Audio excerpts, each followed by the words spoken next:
The Diary of a Certified Psychopath, 28th of December, 2021.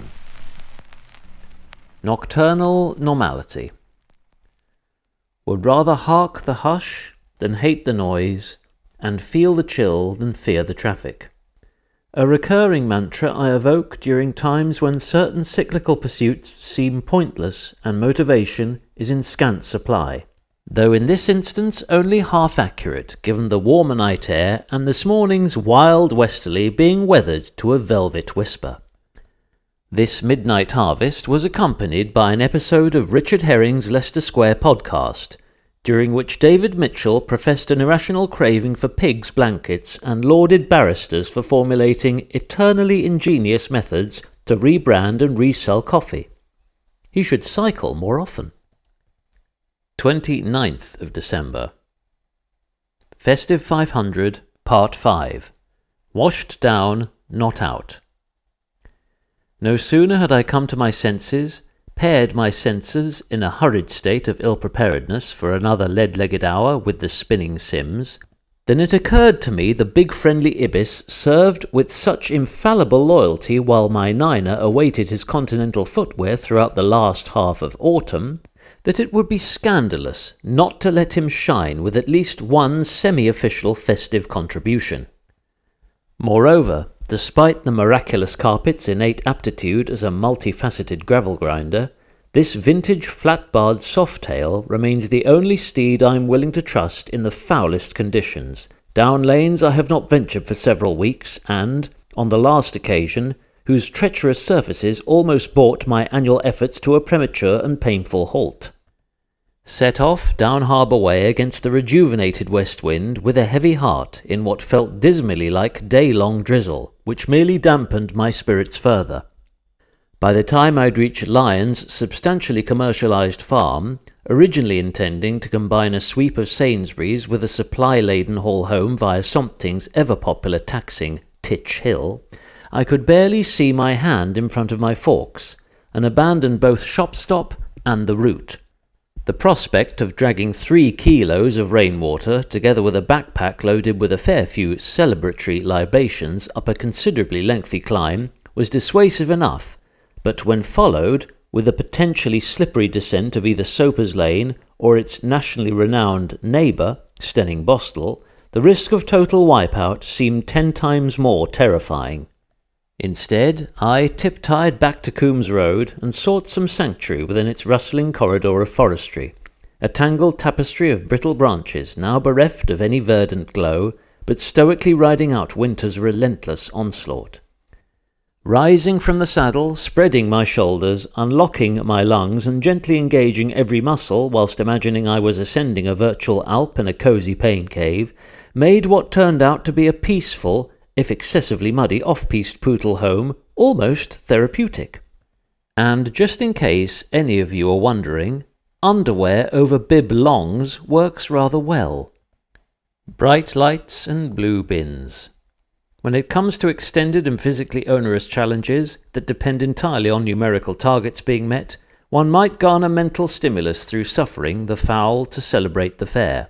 Though the only fairer aspect to this modest slice of festive filler was slightly finer drizzle, the satisfaction of circumnavigating a permanently closed-level crossing, and the comforting knowledge that at the end of it I'd have racked up more actual than virtual distance within a single day since the last time I wasn't too tired to check, and finally making it home before my phone's battery went flat. 30th of December. Festive 500, Part 6. Cautiously coastal.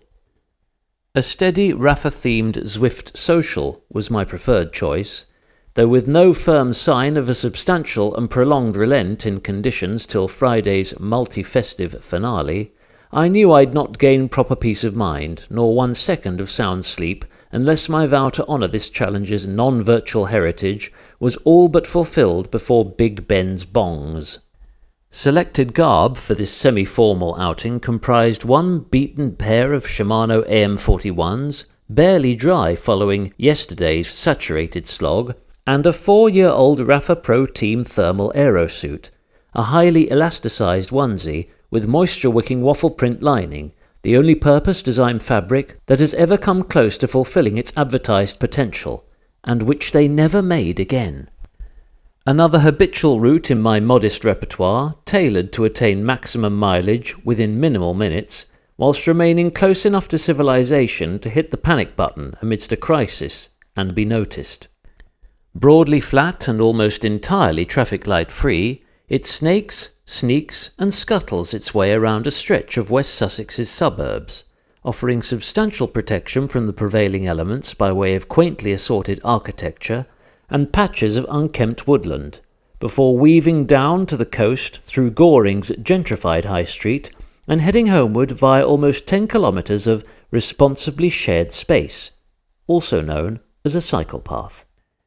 Cue a gaggle of a dozen dog walkers with not one leash in sight. Aside from the above, the less said about this ride the better, since it means everything unfurled according to best laid plans, including all flags, which were stretched to their flappiest extremes. And it's when one gets close to accomplishing extensive and exacting self-imposed goals that paranoia begins to suggest fate will somehow find a way to terminally foil your efforts at the proverbial 11th hour. So I shall tempt such fate no further by shutting up and lying low.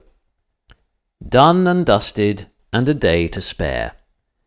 A wholly befitting furtive finale for this year's festive pilgrimage, proving that even in its original, exclusively non-simulated incarnation, this physically exacting challenge and others of similarly cumulative proportions can be comfortably conquered by combining creative practicality with recreational casuality.